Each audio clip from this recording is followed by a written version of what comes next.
Hello friends, ಎಲ್ಲರಿಗೂ ನಮಸ್ಕಾರ.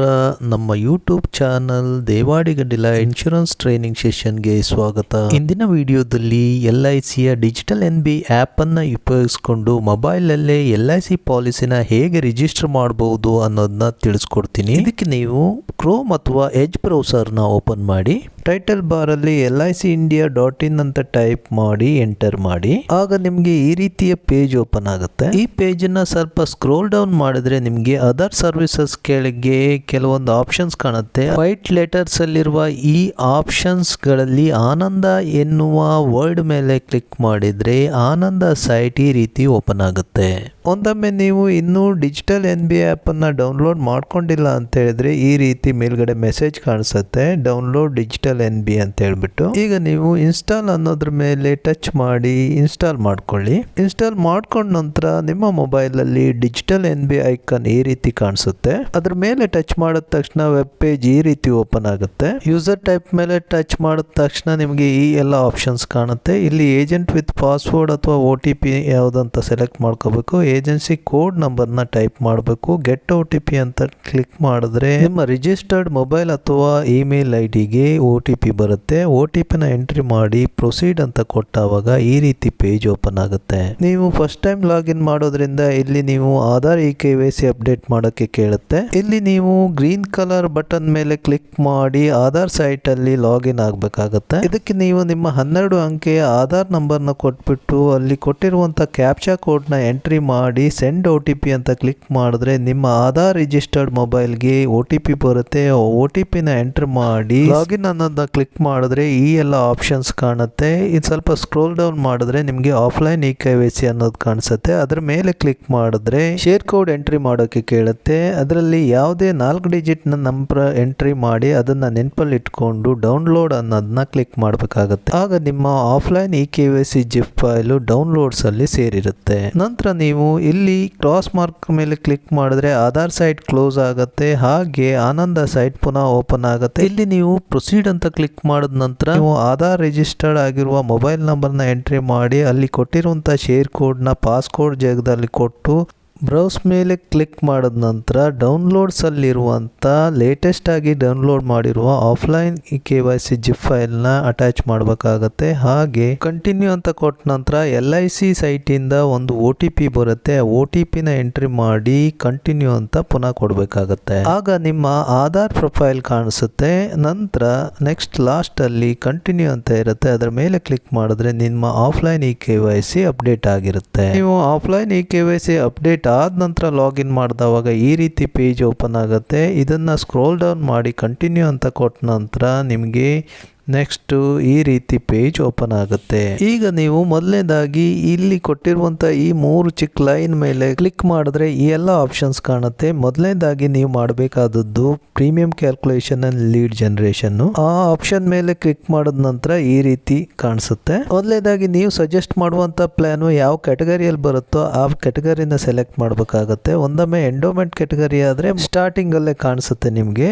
ಅದೇ ರೀತಿ ನೀವು whole life, money back, health plan, pension plans, ULIPs ಇವನ್ನೆಲ್ಲ ಸೆಲೆಕ್ಟ್ ಮಾಡಿಕೊಂಡು ಪ್ಲಾನ್ನ ಚೂಸ್ ಮಾಡಬೇಕಾಗುತ್ತೆ. ನೀವು ಯಾವ ಪ್ಲಾನ್ನ ಸಜೆಸ್ಟ್ ಮಾಡ್ತಾ ಇದ್ದೀರೋ ಆ ಪ್ಲಾನ್ ಕೆಳಗಡೆ ಇರುವ ಎಲ್ಲ ಬಟನ್ ಮೇಲೆ ಕ್ಲಿಕ್ ಮಾಡಿದ್ರೆ ಈ ರೀತಿ ಪೇಜ್ ಓಪನ್ ಆಗುತ್ತೆ. ಮೊದಲನೇದಾಗಿ ಪರ್ಸನಲ್ ಇನ್ಫಾರ್ಮೇಶನ್ ಪೇಜ್ ಅಲ್ಲಿ ಡೇಟ್ ಆಫ್ ಬರ್ತ್ ನ ಎಂಟ್ರಿ ಮಾಡಿ ಮಿಕ್ಕಿದೆಲ್ಲದನ್ನ ಸೆಲೆಕ್ಟ್ ಮಾಡಬೇಕಾಗುತ್ತೆ. ಹಾಗೆ ಪ್ರಾಡಕ್ಟ್ ಇನ್ಫಾರ್ಮೇಶನ್ ಪೇಜ್ ಅಲ್ಲಿ ಸಮ್ ಅಶ್ಯೂರ್ಡು, ಮೋಡು, ಹಾಗೆ ಪಾಲಿಸಿ ಟರ್ಮು, ಹಾಗೆ ಕಮೆನ್ಸ್ಮೆಂಟ್ ಡೇಟ್ ಏನನ್ನು ಚೇಂಜ್ ಮಾಡಬೇಕಿದ್ರೆ ಅಲ್ಲಿ ಚೇಂಜ್ ಮಾಡಬಹುದು. ಅಂದ್ರೆ ಪಾಲಿಸಿ ಡೇಟಿಂಗ್ ಬ್ಯಾಕ್ ಇದ್ರೆ ಮಾಡ್ಕೋಬಹುದು. ಅಲ್ಲಿ ಮೊದಲನೇದಾಗಿ police personal. In case policy holder police department ಅಲ್ಲಿ ವರ್ಕ್ ಮಾಡ್ತಾ ಇದ್ರೆ ಪೊಲೀಸ್ ಡ್ಯೂಟಿಯಲ್ಲಿ ಇರುವಾಗ ಆಕ್ಸಿಡೆಂಟ್ ಬೆನಿಫಿಟ್ ಬೇಕಂತ ಹೇಳಿದ್ರೆ ಎಸ್ ಅಂತ ಕೊಟ್ಬಿಟ್ಟು ಮುಂದುವರಿಬೇಕಾಗತ್ತೆ. ಇಲ್ಲ ಅಂತ ಹೇಳಿದ್ರೆ ನೋ ಅಂತ ಕೊಡಬೇಕು. ಈ ರೀತಿ ಪೊಲೀಸ್ ಡ್ಯೂಟಿಯಲ್ಲಿ ಸಿಗುವಂತ ಆಕ್ಸಿಡೆಂಟ್ ಬೆನಿಫಿಟ್ಗೆ ನಾರ್ಮಲ್ ಆಕ್ಸಿಡೆಂಟ್ ಬೆನಿಫಿಟ್ಗಿಂತ ಡಬಲ್ ಪೇ ಮಾಡಬೇಕಾಗುತ್ತೆ. ಬರೀ AB ಆಪ್ಷನ್ ಮಾತ್ರ ಸೆಲೆಕ್ಟ್ ಮಾಡಿಕೊಂಡ್ರೆ ಆಕ್ಸಿಡೆಂಟಲ್ ಡೆತ್ಗೆ ಮಾತ್ರ ಅಡಿಷನಲ್ ಬೆನಿಫಿಟ್ ಬರುತ್ತೆ. ADDB ಆಫ್ ಮಾಡ್ಕೊಂಡ್ರೆ ಆಕ್ಸಿಡೆಂಟಲ್ ಡಿಸಬಿಲಿಟಿನೂ ಸೇರಿಸಿ ಡಬಲ್ ಬೆನಿಫಿಟ್ ಬರುತ್ತೆ. ಹಾಗೆ critical illness, term rider benefit ಬೇಕಿದ್ರೆ ಅಪ್ ಕೊಟ್ಟು ಬೇಸಿಕ್ ಸಮ್ ಅಶ್ಯೂರ್ಡ್ ವರೆಗೂ ಆಫ್ ಮಾಡ್ಕೋಬಹುದು. ಇಲ್ಲಿ ನೀವು ಕ್ಯಾಲ್ಕುಲೇಟ್ ಪ್ರೀಮಿಯಂ ಅಂತ ಕೊಟ್ರೆ ಈ ರೀತಿ ಪೇಜ್ ಓಪನ್ ಆಗುತ್ತೆ. ಇಲ್ಲಿ ಪ್ರೀಮಿಯಂ ನ ತೋರಿಸುತ್ತೆ. ಈ ಪ್ರೀಮಿಯಂ ನೀವು ಹೇಳಿರೋ ಪ್ರೀಮಿಯಂ ಟ್ಯಾಲಿ ಆಗಿದ್ರೆ ಕನ್ಫರ್ಮ್ ಅಂಡ್ ಪ್ರೊಸೀಡ್ ಅಂತ ಕೊಡಿ. ಈ ರೀತಿ ಪೇಜ್ ಓಪನ್ ಆಗುತ್ತೆ. ಇಲ್ಲಿ ನೀವು ಸ್ಯಾಟಲೈಟ್ ಆಫೀಸ್ ಕೋಡ್ ಏನನ್ನು ಸೆಲೆಕ್ಟ್ ಮಾಡೋದಿದ್ರೆ ಸೆಲೆಕ್ಟ್ ಮಾಡಿ ಜನರೇಟ್ ಲೀಡ್ ಅಂತ ಕೊಡಿ. ನಂತರ ನಿಮಗೆ ಈ ರೀತಿ ಪೇಜ್ ಓಪನ್ ಆಗುತ್ತೆ. ಇಲ್ಲಿ ನೀವು ಕಸ್ಟಮರ್ KYC ನ ಅಪ್ಲೋಡ್ ಮಾಡಬೇಕಾಗುತ್ತೆ. ಇಲ್ಲೂ ಸಹ ನೀವು ಈ ಗ್ರೀನ್ ಕಲರ್ ಬಟನ್ ಮೇಲೆ ಕ್ಲಿಕ್ ಮಾಡಿದ್ರೆ ಆಧಾರ್ ಸೈಟ್ಗೆ ಕನೆಕ್ಟ್ ಆಗುತ್ತೆ. ಅಲ್ಲಿ ಲಾಗಿನ್ ಅಂತ ಕ್ಲಿಕ್ ಮಾಡಿ ಕಸ್ಟಮರ್ ಆಧಾರ್ ನಂಬರು ಹಾಗೆ ಕ್ಯಾಪ್ಚಾ ಕೋಡು ಕೊಟ್ಟು ಸೆಂಡ್ OTP ಅಂತ ಕ್ಲಿಕ್ ಮಾಡಿದ್ರೆ ಅವರ ಮೊಬೈಲ್ಗೆ ಈ OTP ಬರುತ್ತೆ. ಆ OTP ಎಂಟ್ರ್ ಮಾಡಿ ಲಾಗಿನ್ ಅಂತ ಕೊಟ್ಟರೆ ಈ ರೀತಿ ಪೇಜ್ ಓಪನ್ ಆಗುತ್ತೆ. ಇಲ್ಲಿ ಸಹ ಆಫ್ಲೈನ್ KYC ನ ಕ್ಲಿಕ್ ಮಾಡಿ ಅಲ್ಲೂ ಸಹ ಶೇರ್ ಕೋಡ್ ಕೊಟ್ಬಿಟ್ಟು ಡೌನ್ಲೋಡ್ ಅಂತ ಕೊಟ್ಟರೆ ಡೌನ್ಲೋಡ್ಸ್ಗೆ ಅವರ offline KYC zip file download ಆಗಿರುತ್ತೆ. ಈಗ ಇಲ್ಲೂ ಸಹ ಅವರ ಆಧಾರ್ ಲಿಂಕ್ಡ್ ಮೊಬೈಲ್ ನಂಬರ್ನ ಕೊಟ್ಟು ಅಲ್ಲಿ ಕೊಟ್ಟಿರುವಂಥ ಶೇರ್ ಕೋಡ್ನ ಇಲ್ಲಿ ಕೊಟ್ಬಿಟ್ಟು ಬ್ರೌಸನ್ನು ಕ್ಲಿಕ್ ಮಾಡಿ ಡೌನ್ಲೋಡ್ಸಲ್ಲಿರುವ ಡೌನ್ಲೋಡೆಡ್ ಜಿಪ್ ಫೈಲ್ನ ಅಟ್ಯಾಚ್ ಮಾಡಿ ಕಂಟಿನ್ಯೂ ಅಂತ ಕ್ಲಿಕ್ ಮಾಡಿದ್ರೆ LIC ಇಂದ ಇನ್ನೊಂದು OTP ಬರುತ್ತೆ. ಆ OTPನ ಎಂಟ್ರಿ ಮಾಡಿ ಕಂಟಿನ್ಯೂ ಅಂತ ಕೊಡಬೇಕಾಗತ್ತೆ. ಆಗ ಕಸ್ಟಮರ್ನ ಆಧಾರ್ ಪ್ರೊಫೈಲ್ ಕಾಣಿಸುತ್ತೆ. ಹಾಗೆ ಕಂಟಿನ್ಯೂ ಅಂತ ಕೊಟ್ಟರೆ ಈ ರೀತಿ ಪೇಜ್ ಓಪನ್ ಆಗುತ್ತೆ. ಇಲ್ಲಿ ಅವರ ಫಾದರ್ ನೇಮು ಮದರ್ ನೇಮ್ನ ಟೈಪ್ ಮಾಡಬೇಕಾಗುತ್ತೆ. ಹಾಗೆ ಆಧಾರಲ್ಲಿರುವ ಅಡ್ರೆಸ್ಸು ಕರೆಕ್ಟ್ ಆಗಿದ್ರೆ ಸೇಮ್ ಆಸ್ ರೆಸಿಡೆನ್ಷಿಯಲ್ ಅಡ್ರೆಸ್ ಅನ್ನೋ ಬಾಕ್ಸ್ ಅನ್ನ ಕ್ಲಿಕ್ ಮಾಡಿ. ಇಲ್ಲ ಅಂದ್ರೆ ಕಸ್ಟಮರ್ಗೆ ಬೇಕಾಗಿರುವ ಅಡ್ರೆಸ್ ಲೈನ್ ಅಲ್ಲಿ ಟೈಪ್ ಮಾಡಿ ಪಿನ್ ಕೋಡ್ ನ ಎಂಟ್ರಿ ಮಾಡಿ ಹಾಗೆ ಇಮೇಲ್ ಅಡ್ರೆಸ್ ಕೊಟ್ಬಿಟ್ಟು ಸೇವ್ ಅಂಡ್ ಪ್ರೊಸೀಡ್ ಅಂತ ಕೊಡಿ. Next basic information page open ಆಗುತ್ತೆ. Age proof, address proof, identification proof ಎಲ್ಲ ಚೇಂಜ್ ಮಾಡೋಕ್ಕಾಗಲ್ಲ. ಎಜುಕೇಷನ್ ಕ್ವಾಲಿಫಿಕೇಷನ್ನು, ಮ್ಯಾರಿಟಲ್ ಸ್ಟೇಟಸ್ಸು, ಹಾಗೆ name of spouse, place of birth, PAN ನಂಬರ್ನ ಎಂಟರ್ ಮಾಡಿ ಸ್ಕ್ರೋಲ್ ಡೌನ್ ಮಾಡಿದ್ರೆ ಪಾಲಿಸಿ ರಿಲೇಟೆಡ್ ಇನ್ಫಾರ್ಮೇಶನ್ ಪೇಜ್ ಅಲ್ಲಿ ಕೊಟ್ಟಿರುವಂತ ಇನ್ಫಾರ್ಮೇಶನ್ ಎಲ್ಲ ಕರೆಕ್ಟ್ ಆಗಿದೆಯಾ ಅಂತ ಒಂದ್ಸರಿ ಚೆಕ್ ಮಾಡಿ ಹಾಗೆ ಸೇವ್ ಅಂಡ್ ಪ್ರೊಸೀಡ್ ಅಂತ ಕೊಟ್ರೆ ಕೂಡಲೇ ನೆಕ್ಸ್ಟ್ ಪೇಜ್ ಓಪನ್ ಆಗುತ್ತೆ. ಒಂದೊಮ್ಮೆ ಓಪನ್ ಆಗಿಲ್ಲ ಅಂದ್ರೆ ಒಂದ್ಸರಿ ಸ್ಕ್ರೋಲ್ ಅಪ್ ಮಾಡಿ ನೋಡಿ. ಅಲ್ಲೇನಾದ್ರೂ ಈ ತರ ರೆಡ್ ಸಿಗ್ನಲ್ ಕಾಣಿಸ್ತಾ ಇದೆ ಅಂತ ಹೇಳಿದ್ರೆ ಇದು ಫಿಲ್ ಮಾಡಿಲ್ಲ ಅಂತ ಅರ್ಥ. ಅದನ್ನ ಸರಿಯಾಗಿ ಫಿಲ್ ಮಾಡಿ ಸ್ಕ್ರೋಲ್ ಡೌನ್ ಮಾಡಿ ಸೇವ್ ಅಂಡ್ ಪ್ರೊಸೀಡ್ ಅಂತ ಕೊಟ್ರೆ ಈ ರೀತಿ ಪೇಜ್ ಓಪನ್ ಆಗುತ್ತೆ. ಆಕ್ಯುಪೇಷನ್ ಪೇಜ್ ಅಲ್ಲಿ ಅವರು ಯಾವ ಕ್ಯಾಟಗರಿಯಲ್ಲಿ ಬರ್ತಾರೆ ಅನ್ನೋದನ್ನ ಸೆಲೆಕ್ಟ್ ಮಾಡಿ ಹಾಗೆ nature of duty, source of income, name of the employer, length of service ಎಲ್ಲ ಅವರ ಕೆಲಸಕ್ಕೆ ತಕ್ಕಂಗೆ ಎಂಟ್ರಿ ಮಾಡಿ. ಲೆಂತ್ ಆಫ್ ಸರ್ವಿಸ್ ನ ಮಂತ್ಸ್ ಅಲ್ಲಿ ಎಂಟ್ರಿ ಮಾಡಿ. ಹಾಗೆ ಕೆಳಗಡೆ ಬಂದ್ಬಿಟ್ಟು ಆನ್ಯುವಲ್ ಇನ್ಕಮ್ 3 ಫೈನಾನ್ಷಿಯಲ್ ಇಯರ್ದು ಕೇಳುತ್ತೆ. ಲೇಟೆಸ್ಟ್ ಫೈನಾನ್ಷಿಯಲ್ ಇಯರ್ದು ಕಂಪಲ್ಸರಿ ಕೊಡಬೇಕು, ಮಿಕ್ಕಿದೆರಡು ಆಪ್ಷನಲ್ ಆಗಿರುತ್ತೆ. ಹಾಗೆ ನೆಕ್ಸ್ಟ್ ಅಡಿಷನಲ್ ಇನ್ಫಾರ್ಮೇಶನ್ ಅಲ್ಲಿ ಇನ್ಕಮ್ ಟ್ಯಾಕ್ಸ್ ಅಸೆಸ್ಸಿನ ಎಸ್ ಆರ್ ನೋ ಅಂತ ಕೊಡಬೇಕು. GST ರಿಜಿಸ್ಟರ್ ಮಾಡಿದ್ರೆ ಎಸ್ ಆರ್ ನೋ ಅಂತ ಕೊಡಬೇಕು. ಹಾಗೆ ನೆಕ್ಸ್ಟ್ ಬಂದ್ಬಿಟ್ಟು occupation and legal related questions. ಇದರಲ್ಲಿ ಎಲ್ಲದಕ್ಕೂ ನೋ ಇದ್ರೆ ಮೇಲ್ಗಡೆ ಇರೋ ನೋ ನ ಕ್ಲಿಕ್ ಮಾಡಿ ಆಗ ಎಲ್ಲಾನು ನೋ ಆಗುತ್ತೆ. ಹಾಗೆ ಸ್ಕ್ರೋಲ್ ಡೌನ್ ಮಾಡಿ ಸೇವ್ ಅಂಡ್ ಪ್ರೊಸೀಡ್ ಅಂತ ಕೊಟ್ರೆ ನೆಕ್ಸ್ಟ್ ಪೇಜ್ ಈ ರೀತಿ ಓಪನ್ ಆಗುತ್ತೆ. ಇಲ್ಲಿ ನೀವು ಆಬ್ಜೆಕ್ಟ್ ಆಫ್ ಇನ್ಶೂರೆನ್ಸ್ ಹಾಗೆ ಇನ್ಕಮ್ ಪ್ರೂಫ್ ಏನನ್ನ ಸಬ್ಮಿಟ್ ಮಾಡಬೇಕಾಗಿದ್ರೆ ಅದನ್ನ ಸೆಲೆಕ್ಟ್ ಮಾಡಬೇಕು. ಹಾಗೆ ಟ್ಯಾಕ್ಸ್ ಬ್ರಾಕೆಟ್ ಯಾವ ಟ್ಯಾಕ್ಸ್ ಸ್ಲ್ಯಾಬ್ ಅಲ್ಲಿ ಬರ್ತಾರೆ ಅದನ್ನ ಸೆಲೆಕ್ಟ್ ಮಾಡಿ. ಹಾಗೆ ಸೆಕ್ಯೂರ್ಡ್ ಲೋನು, ಅನ್ಸೆಕ್ಯೂರ್ಡ್ ಲೋನ್ ಏನಾನ ಇದ್ರೆ ಅದರ ವಿವರ ಕೊಟ್ಬಿಟ್ಟು ಹಾಗೆ ಮುಂದಿನ ಕ್ವೆಶನ್ ಅವ್ರು ತಗೊಳ್ತಿರುವಂತ ಇನ್ಶೂರೆನ್ಸ್ ಅವ್ರಿರುವ ಇನ್ಕಮ್ಗೆ ಪ್ರಪೋರ್ಷನೇಟ್ ಆಗಿದೆಯಾ ಅಂತ ಇದೆ, ಅದಕ್ಕೆ ಎಸ್ ಅಂತ ಕೊಟ್ಬಿಟ್ಟು next what is proposer's yearly income, ಅದರಲ್ಲಿ ಎಂಪ್ಲಾಯ್ಮೆಂಟ್ ಇಂದ ಏನಿದೆ ಯಾವ ಇನ್ಕಮ್ ಇದೆ ಅದನ್ನ ಎಂಟ್ರಿ ಮಾಡಿಬಿಟ್ಟು ಟೋಟಲ್ ಇನ್ಕಮ್ ಮೇಲೆ ಕ್ಲಿಕ್ ಮಾಡಿ ಸೇವ್ ಅಂಡ್ ಪ್ರೊಸೀಡ್ ಅಂತ ಕೊಡಬೇಕು.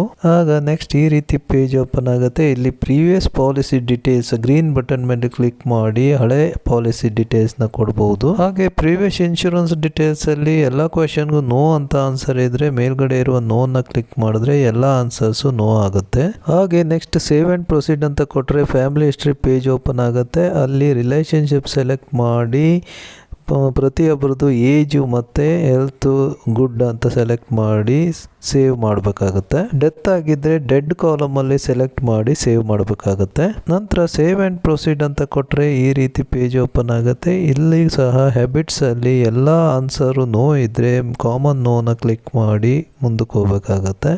ನೆಕ್ಸ್ಟ್ ಸ್ಟೇಟ್ ಆಫ್ ಹೆಲ್ತಲ್ಲಿ ಹೈಟ್ ಇನ್ನು ಸೆಂಟಿಮೀಟ್ರಲ್ಲಿ ಕೊಡಬೇಕು, ವೆಯ್ಟ್ ಇನ್ KGsಲ್ಲಿ ಕೊಡಬೇಕು. ಹಾಗೆ ಫ್ಯಾಮಿಲಿ ಮೆಡಿಕಲ್ ಹಿಸ್ಟ್ರಿ ನೋ ಅಂತ ಕೊಡಿ, medical history yes or no ಅಂತ ಕೊಡಿ. ಹಾಗೆ ನೆಕ್ಸ್ಟ್ ಪೇಜಲ್ಲಿ ಸೆಟ್ಲ್ಮೆಂಟ್ ಆಪ್ಷನ್ನು, ಮೆಚುರಿಟಿ ಬೆನಿಫಿಟ್ ಮತ್ತು ಡೆತ್ ಬೆನಿಫಿಟ್ನ ಸೆಟ್ಲ್ಮೆಂಟ್ ಆಪ್ಷನಲ್ಲಿ ತಗೊಳ್ಳೋದಾದರೆ ಎಸ್ ಅಂತ ಕೊಟ್ಟು ಸೆಟ್ಲ್ಮೆಂಟ್ ಇಯರ್ ಮತ್ತು ಮೋಡನ್ನು ಸೆಲೆಕ್ಟ್ ಮಾಡ್ಕೋಬೇಕಾಗತ್ತೆ. ಇಲ್ಲ ಅಂತ ಹೇಳಿದ್ರೆ ನೋ ಅಂತ ಕೊಟ್ಟು ಸೇವ್ ಆ್ಯಂಡ್ ಪ್ರೊಸೀಡ್ ಅಂತ ಕೊಡಿ. ಹಾಗೆ ನೆಕ್ಸ್ಟ್ ಪೇಜಲ್ಲಿ ಬ್ಯಾಂಕ್ ಡೀಟೇಲ್ಸ್ ಕೇಳುತ್ತೆ. IFSC ಕೋಡು, ಅಕೌಂಟ್ ನಂಬರು, ಹೆಸರು ಎಲ್ಲ ಕೊಟ್ಬಿಟ್ಟು ಅಕೌಂಟ್ ಟೈಪ್ನ ಸೆಲೆಕ್ಟ್ ಮಾಡಿ ಅಲ್ಲಿ ಪಾಪಪ್ ಬಂದದ್ದನ್ನ ಓಕೆ ಅಂತ ಕೊಟ್ಟು ಕೆಳಗಡೆ ನಾಮಿನಿ ಡೀಟೇಲ್ಸಲ್ಲಿ ನಾಮಿನಿ ಹೆಸರು, ರಿಲೇಷನ್ಶಿಪ್ಪು, ಏಜು ಹಾಗೆ ಪರ್ಸಂಟೇಜ್ನ ಎಂಟ್ರಿ ಮಾಡಿ ಅಡ್ರೆಸ್ನ ಸೇಮ್ ಇದ್ದರೆ ಸೇಮ್ ಆಸ್ ಅಬೌವ್ನ ಟಿಕ್ ಮಾಡಿ. ನೆಕ್ಸ್ಟ್ ಸೇವ್ ಆ್ಯಂಡ್ ಪ್ರೊಸೀಡ್ ಅಂತ ಕೊಟ್ಟರೆ ಕೋವಿಡ್ ಕ್ವಶನೇರ್ ಓಪನ್ ಆಗುತ್ತೆ. ಎಲ್ಲ ಆಪ್ಷನ್ ನೋ ಅಂತ ಇರುತ್ತೆ. ಕೋವಿಡ್ ವ್ಯಾಕ್ಸಿನೇಷನ್ ಏನನ್ನ ಇದ್ದರೆ ಅದು vaccine date, first dose second ಡೋಸ್ನ ಡೇಟ್ನ ಕೊಟ್ಟು ಸೇವ್ ಆ್ಯಂಡ್ ಪ್ರೊಸೀಡ್ ಅಂತ ಕೊಡಿ. Next declaration page I agree ಅನ್ನೋದನ್ನ ಕೆಳಗಡೆ ಮೇಲ್ಗಡೆ ಎರಡು ಕಡೆ ಇರುತ್ತೆ. ಯಾವುದನ್ನು ಒಂದನ್ನು ಕ್ಲಿಕ್ ಮಾಡಿದ್ರೆ agents confidential report page open ಆಗುತ್ತೆ. ಇದರಲ್ಲಿ ಆಲ್ಮೋಸ್ಟ್ ಎಲ್ಲ ಡೀಟೇಲ್ಸು ಫಿಲ್ ಆಗಿರುತ್ತೆ, ಕೆಲವೊಂದನ್ನು ಮಾತ್ರ ಫಿಲ್ಅಪ್ ಮಾಡಬೇಕಾಗತ್ತೆ. ಹಾಗೆ ನಂತರ ಸೇವ್ ಆ್ಯಂಡ್ ಪ್ರೊಸೀಡ್ ಅಂತ ಕೊಟ್ಟರೆ ಈ ರೀತಿ ಪೇಜ್ ಓಪನ್ ಆಗುತ್ತೆ. ಇಲ್ಲಿ ಆಲ್ರೆಡಿ ಪ್ರೀಮಿಯಂ ಡೆಪಾಸಿಟ್ ಆಗಿದ್ದು BOC ನಂಬರ್ ಇದ್ದರೆ ಅಟ್ಯಾಚ್ BOC ಅನ್ನೋದನ್ನ ಕ್ಲಿಕ್ ಮಾಡಬೇಕು. ಇಲ್ಲ ಆನ್ಲೈನ್ ಪೇಮೆಂಟ್ ಮಾಡಂಗಿದ್ರೆ ಆನ್ಲೈನ್ ಪೇಮೆಂಟ್ ಅಂತ ಕ್ಲಿಕ್ ಮಾಡಿ ಪ್ರೊಸೀಡ್ ಅಂತ ಕೊಟ್ಟರೆ ಈ ರೀತಿ 3 ಆಪ್ಷನ್ ಕಾಣುತ್ತೆ. ವ್ಯೂ ಪ್ರಪೋಸಲ್, ಎಡಿಟ್ ಪ್ರಪೋಸಲ್ ಹಾಗೆ ಸಬ್ಮಿಟ್ ಅಂತ. ಸಬ್ಮಿಟ್ ಅಂತ ಕೊಟ್ಟರೆ ಕಸ್ಟಮರ್ ವೆರಿಫಿಕೇಶನ್ ಲಿಂಕು ಅವರ ಇಮೇಲ್ಗೆ ಹೋಗಿದೆ ಅಂತ ಮೆಸೇಜ್ ಬರುತ್ತೆ. ಆಗ ಕಸ್ಟಮರ್ ಲಿಂಕನ್ನು ಕ್ಲಿಕ್ ಮಾಡಿದ ನಂತರ ಒಂದು OTP ಬರುತ್ತೆ. OTP ಎಂಟ್ರಿ ಮಾಡಿ ವೆರಿಫಿಕೇಶನ್ ಮಾಡಿ ಪೇಮೆಂಟನ್ನು ಮಾಡಬೇಕಾಗುತ್ತೆ. ಇದಾದ ನಂತರ ಇನ್ನೊಂದು ಲಿಂಕು ಸೈನ್ ಲಿಂಕು ಕಸ್ಟಮರ್ಗೆ ಹೋಗುತ್ತೆ. ಆ ಲಿಂಕನ್ನು ಕ್ಲಿಕ್ ಮಾಡಿ OTP ಎಂಟ್ರಿ ಮಾಡಿ ಡಿಜಿಟಲ್ ಇಂಡಿಯಾ ಸೈಟಲ್ಲಿ ಆಧಾರ್ ನಂಬರು, ಆಧಾರ್ OTP ಕೊಟ್ಟು ಡಿಜಿಟಲಿ ಸೈನ್ ಮಾಡಬೇಕಾಗುತ್ತೆ. ಕಸ್ಟಮರ್ ಸೈನ್ ಆದ ನಂತರ ಏಜೆಂಟು ACR ಸೈನ್ ಮಾಡಬೇಕಾಗತ್ತೆ. ಇದಕ್ಕೂ ಸಹ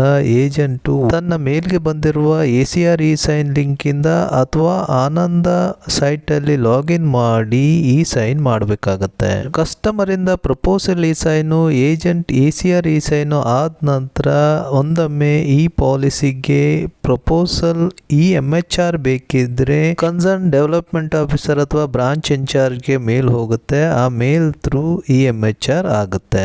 ಆಗ ಆಟೋ ಕಂಪ್ಲೀಷನ್ ಲಿಮಿಟ್ ಅಲ್ಲಿ ಪಾಲಿಸಿ ಇದ್ರೆ ಆ ಪಾಲಿಸಿ ಆಟೋ ಕಂಪ್ಲೀಷನ್ ಆಗಿ ನಂಬರ್ ಜನರೇಟ್ ಆಗುತ್ತೆ. ಇಲ್ಲ ಅಂತ ಹೇಳಿದ್ರೆ ಬ್ರಾಂಚ್ NB ಡಿಪಾರ್ಟ್ಮೆಂಟು ಪಾಲಿಸಿನ ನಂಬರಿಂಗ್ ಮಾಡುತ್ತೆ. ಸ್ನೇಹಿತರೆ, ಈ customer verification, customer sign, agent ACR sign ಹಾಗೆ MHR ಎಲ್ಲ ಮೊಬೈಲಲ್ಲಿ ಮಾಡ್ತಾ ಇದ್ರೆ ಎಡ್ಜ್ ಬ್ರೌಸರ್ನ ಯೂಸ್ ಮಾಡಿ, ಇಲ್ಲ ಕ್ರೋಮ್ ಬ್ರೌಸರ್ನ ಡೆಸ್ಕ್ಟಾಪ್ ಸೈಟ್ಗೆ ಕನ್ವರ್ಟ್ ಮಾಡಿಕೊಂಡು ಯೂಸ್ ಮಾಡ್ಕೊಳ್ಳಿ. ನಾರ್ಮಲ್ ಕ್ರೋಮ್ ಬ್ರೌಸರು ಇದಕ್ಕೆ ಸಪೋರ್ಟ್ ಮಾಡಲ್ಲ. ಡೆಸ್ಕ್ಟಾಪ್ ಅಥವಾ ಲ್ಯಾಪ್ಟಾಪ್ ಅಲ್ಲಿ ಯಾವುದೇ ತೊಂದರೆ ಇರಲ್ಲ. ಇಷ್ಟು ಹೇಳ್ತಾ ವಿಡಿಯೋನ ಇಲ್ಲಿಗೆ ಮುಗಿಸ್ತಾ ಇದ್ದೀನಿ. ಇನ್ನು ಹೆಚ್ಚಿನ ವಿವರಣೆಗೆ ನಮ್ಮ ಇತರ ಆನಂದ ಕುರಿತ ವಿಡಿಯೋಗಳನ್ನ ನೋಡಿ, ಅದರ ಲಿಂಕ್ ಅನ್ನ ಡಿಸ್ಕ್ರಿಪ್ಷನ್ ಅಲ್ಲಿ ಹಾಕಿರ್ತೀನಿ. ಈ ವಿಡಿಯೋ ನಿಮಗೆ ಇಷ್ಟ ಆದರೆ ಒಂದು ಲೈಕ್ ಕೊಡಿ, ನಿಮ್ಮ ಏಜೆಂಟ್ ಫ್ರೆಂಡ್ಸ್ಗೆ ಶೇರ್ ಮಾಡಿ. ಹಾಗೆ ನಮ್ಮ ಚಾನಲ್ನ ಇನ್ನೂ ಸಬ್ಸ್ಕ್ರೈಬ್ ಮಾಡಿಲ್ಲ, ಸಬ್ಸ್ಕ್ರೈಬ್ ಮಾಡಿ ನಮ್ಮನ್ನು ಸಪೋರ್ಟ್ ಮಾಡಿ ಅಂತ ಹೇಳ್ತಾ ಇನ್ನೊಂದು ಹೊಸ ವಿಡಿಯೋದೊಂದಿಗೆ ಪುನಃ ಸಿಗುತ್ತೇನೆ. Thanks for watching.